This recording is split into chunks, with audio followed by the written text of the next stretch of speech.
Okay, all right. Thank you, Holly.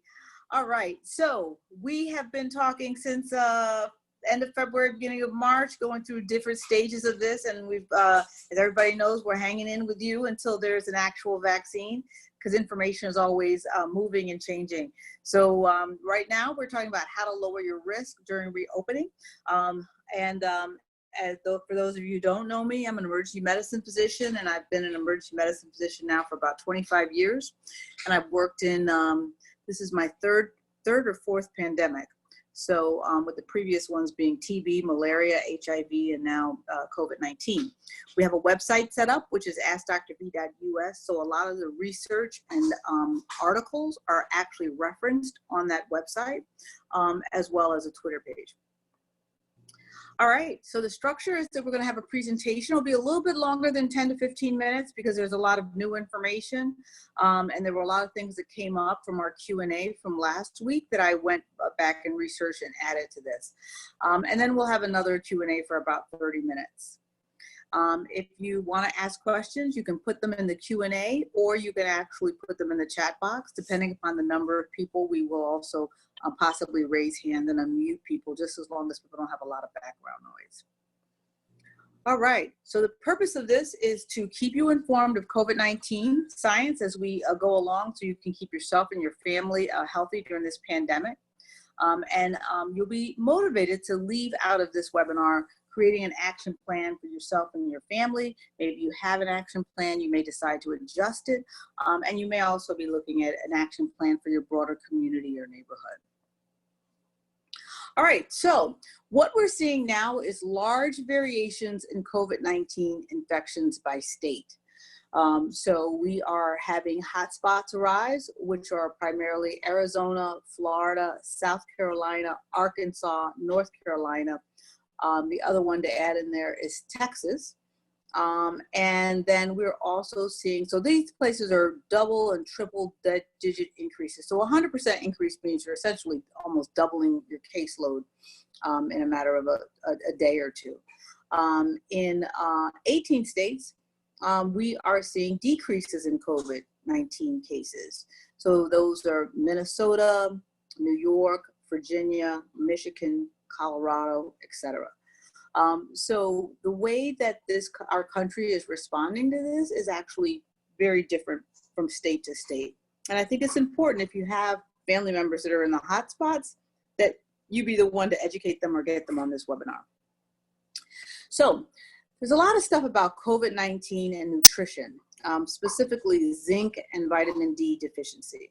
So I want to go into a little bit about how these things impact your immune system, how they strengthen your immune system, and what sort of things you can do. So basically, there's a lot of different types of vitamin D. There's D1, D2, D3, D4, D5. Normally you see in the drugstore either D2 or D3. The one that you actually want, and the one that is most important for what we're speaking of, is actually D3. Okay, so I don't want anybody to get confused when they go into the GNC. The one that we're actually talking about is D3, and that is the one that is associated with sunlight. Okay, so that is the one that is most protective of your immune system and also of infections. So the Institute of Medicine has a recommendation of how much vitamin D you should take in a day. Basically, if you're 90 to 70 years old, you should have 600 international units a day with a maximum of 4,000. If you're over 70 years old, you need to have 800 international units a day with the max also of 4,000. So the older you are, the more vitamin D you actually need. So as you can see here, they're studying at Northwest University that vitamin D levels appear to play a significant role in COVID-19 mortality rates. And basically, vitamin D strengthens your innate immunity, and it prevents an overreactive immune response. And you know, children and young people have a very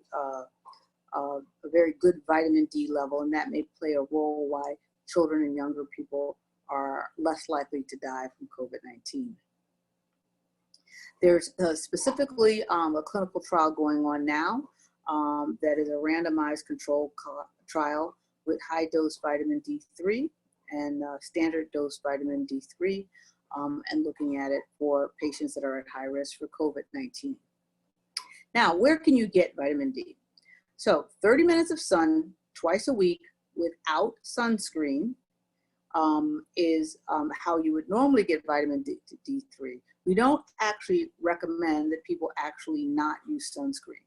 So when you go out into the sun and you have sunscreen on, whether it's your makeup or actually just a sunscreen lotion, you would need more than 30 minutes twice a day.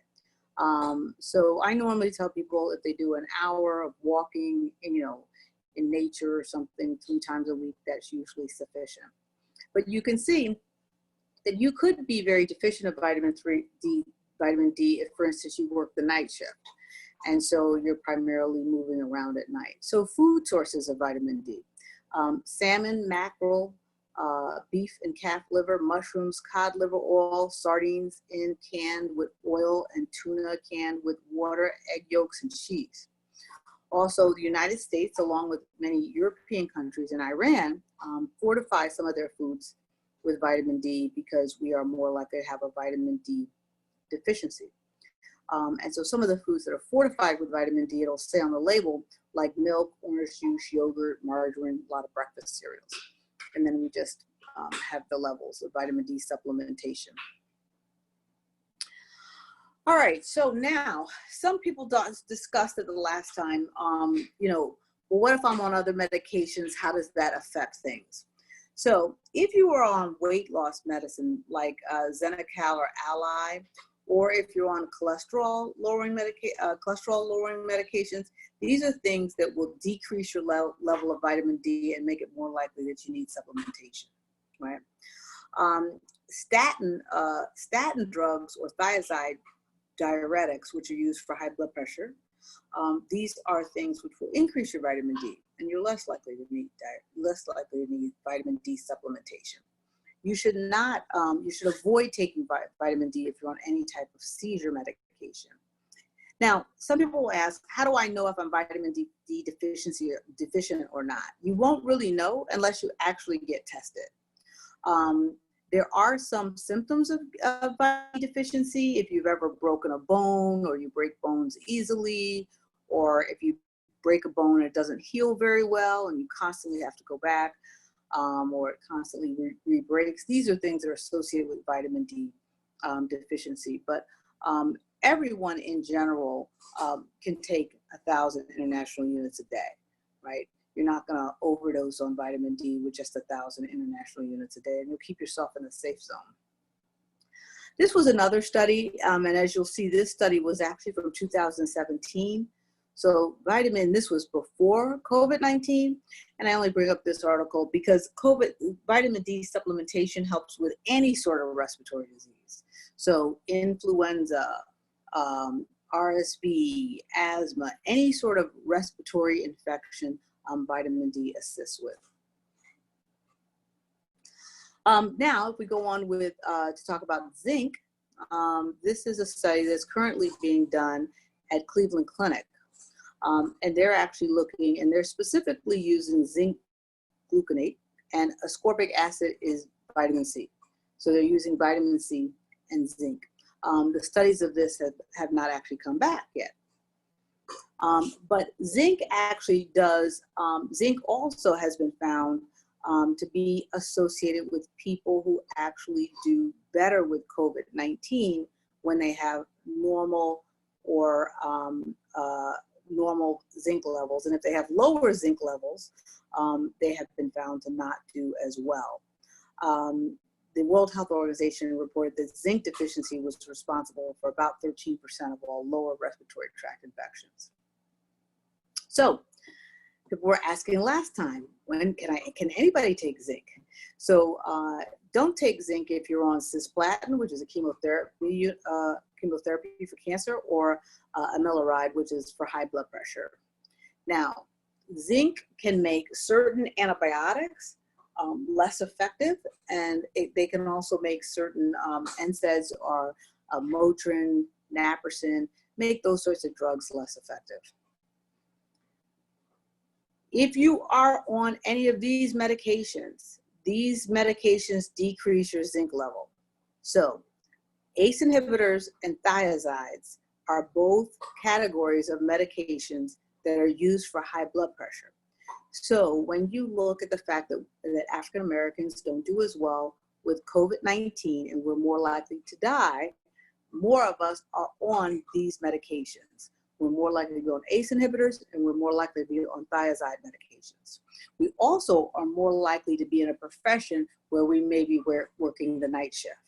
So between these medications and working the night shift and sun exposure, zinc levels could be a major problem. Recently, we've been seeing more symptoms associated with hearing loss, and the hearing loss seems to be an overlooked symptom of COVID-19, particularly in younger people. It can occur with respiratory symptoms or without respiratory symptoms. This was just in today's hearing where Dr. Fauci was asked about using masks earlier. And in this interaction, he actually, admitted that they didn't come out with a recommendation to use masks earlier because they didn't want to actually decrease the supply of masks for healthcare workers. Those of you who've been on this call intermittently know that we started calling for mask usage probably about 6 weeks before the CDC did. Now, this was also something that happened. I actually told people that people are going to start falling out. So D.L. Hewley fell out and then was found to be COVID-19 positive. This was a Zanies comedy club, which was in Nashville. Now, I don't know about other people that are on this call, but we are not even allowing these types of performances to actually occur. Any sort of indoor performances, whether or not it's theater or comedy or music, are not allowed in Washington, D.C. And as you notice, I actually put this slide in here because as you notice off to the right, the people in the audience, no one has on a mask, right? So no one, and this was actually in Nashville, Tennessee. So you really want to make sure in these areas where, in these states where they are not necessarily abiding by the best guidelines, and if you have family members in this area, that you share with them to avoid these types of activities. Blood type, I'm just reiterating this. People with A blood type are more likely to have a severe COVID-19, where those people with blood type O are more likely to have a less severe episode of COVID-19 if they actually become infected. Some people don't know their blood type. Your blood type O, if you've been told that you can donate blood to anybody. And you would know that because usually the blood bank people are calling you all the time. So if the blood bank people are calling you all the time, you are most likely a blood type O. Now, we had there was an article in the British Journal of Psychology talking about who are the type of people who ignore lockdown restrictions and mask requirements. And they are more likely to be part of what we call the dark triad, which is narcissism with an inflated sense of importance, deep need for excessive attention and admiration, Machiavellianism, which is a personality type where they're sort of manipulative, deceitful, sort of the end justifies the means. Any way I get there, as long as I kind of get what I want. Or psychopathy, which is impaired empathy and remorse, and some disinhibition. This sort of dark triad is more prevalent in people who ignore lockdown restrictions and actually ignore mask usage. Now, to wear a mask or not wear a mask, we wanted to talk briefly about the transmission probability.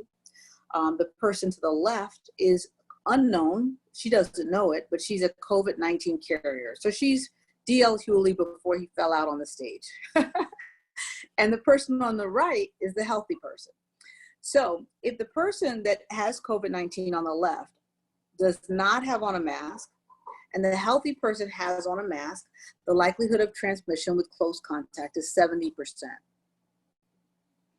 If, on the other hand, the person who has COVID-19 has on a mask, and the healthy person does not have on a mask, then the likelihood of transmission is 5%. If both people have on a mask, then the likelihood of transmission is 1.5%. So you can see how the probability goes down dramatically with wearing a mask. It's very important. You're saving yourself as well as other people in your community. We talked a little bit about all different types of masks. You know, the basic surgical mask is that is not in these pictures is about 60% effective. If 60% of the people wear 60% effective mask, then we would actually pretty rapidly get control of this infection. The other masks that you have are the N95 or the KN95 mask, which is off here to the right. That mask actually blocks 95% of the particulate matter rather than 60%. And that blocks 95% when it's actually fit tested to you. Most people don't have it fit tested to you. So maybe it's 90 rather than 95, but it's in that range. The Spirion half respirator mask, which is a silicone mask that is off to the left, that actually has, it's much easier to breathe in that mask, even though it looks like a little bit more of a contraption, but that blocks 100% of the particulate. So I actually recommend the mask to the left if you have to fly. It's very, very important, as we'll hopefully see a little bit later. All right, 6 essentials for the mask is that they should at least have 3 layers. 4 layers is even better. You can add a coffee filter or some sort of carbon filter, that's even better. It needs to fit around your nose and chin. And you need to pull it away from your face without touching the outside of the mask. So most people touch the outside of the mask right by their nose or mouth and then yank the thing down. So you want to actually, instead, actually take your mask off by the strap, because the outside of the mask is actually dirty, right? And then washing it after every use. All right, so we're going to show a couple simulations. So the first one here is an office setting, and this actually shows what does it look like with someone who has COVID-19 and is in an air-conditioned workspace. And I'm just going to show it.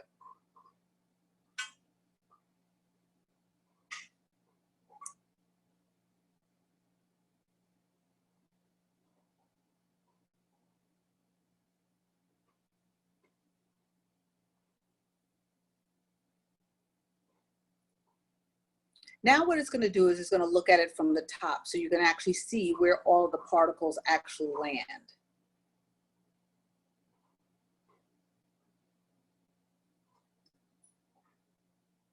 And you see why shoes and tabletops, computer, keyboards. Now it actually shows what happens if he actually coughs into his arm and how it doesn't quite go as far.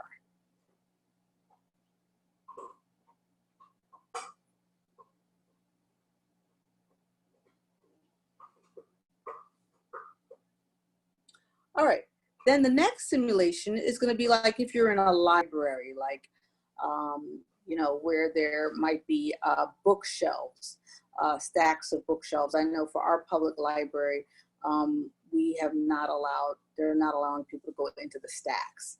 And this actually has a time minute at the top, and it shows 1 through 6 minutes.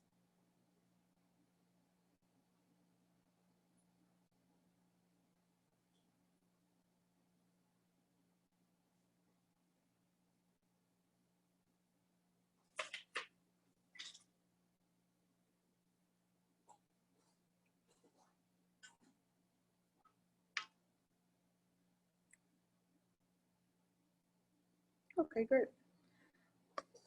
All right, now we're going to show an airplane. An airplane, you know, has recirculated air. So this actually shows someone in the middle of the airplane who is COVID-19 positive, and then it actually shows you who on the plane actually gets infected.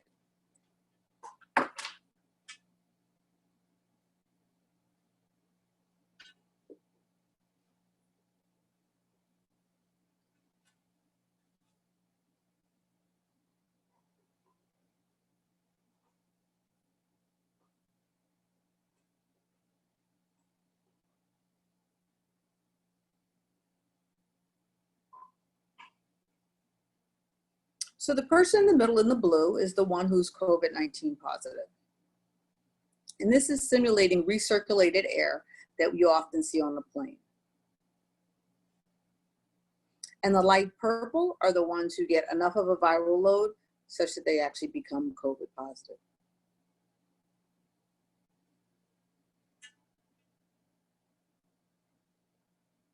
Okay. All right. So lastly, we want to talk about the vaccines and where are the vaccines in the various process. So there's different steps in the vaccine process. The exploratory process, which is just how does the infection work? Preclinical, where they test it in animals. And then clinical development, which is phase 1, where they do it to a small group. They give the vaccine to a small group of people and they determine if it's safe. And then phase 2, they give it to an increased number of people to see if it actually works. And then phase 3 actually deals with efficacy and safety, and it's given to thousands of people. Then they do a regulatory review and approval. Then there's manufacturing of the vaccine, and then quality control, and then actual distribution. So with this COVID-19, because this is the same sort of a virus as the SARS vaccine, we had already done exploratory phase and preclinical. And in Asia, they had actually even started on phase 1. So that is how come with this particular vaccine, it's able to move a little bit faster than we would have normally. So when you look at the type of vaccines that there are, there's various different vaccines. There's a total of about 80 that are under development. And some of them are in exploratory, and some of them are in preclinical, and some of them are in a clinical phase. The one that is furthest along is the one by Moderna at the top there, and then also CanSino.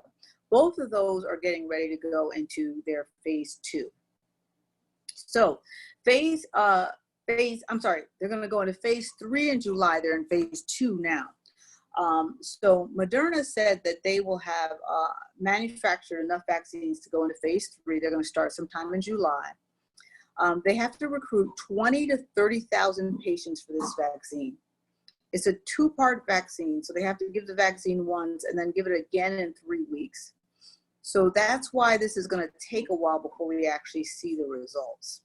I was actually on a webinar with NIAID with Dr. Fauci this week, and one of the speakers actually suggested that they think that the October surprise is going to be that Trump is going to say that the vaccine is approved before it's completely gone through all of his clinical trials.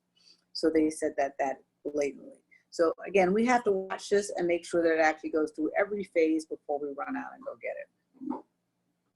The other thing that they found is that steroids help reduce the risk of some of the sickest patients from COVID-19, specifically dexamethasone, given for about 10 days. Then lastly, under 21, they're about half as likely to catch COVID-19 as older people. And again, we do believe that this could possibly be related to zinc and vitamin D levels. All right, so with that, I want to turn it over to Q&A.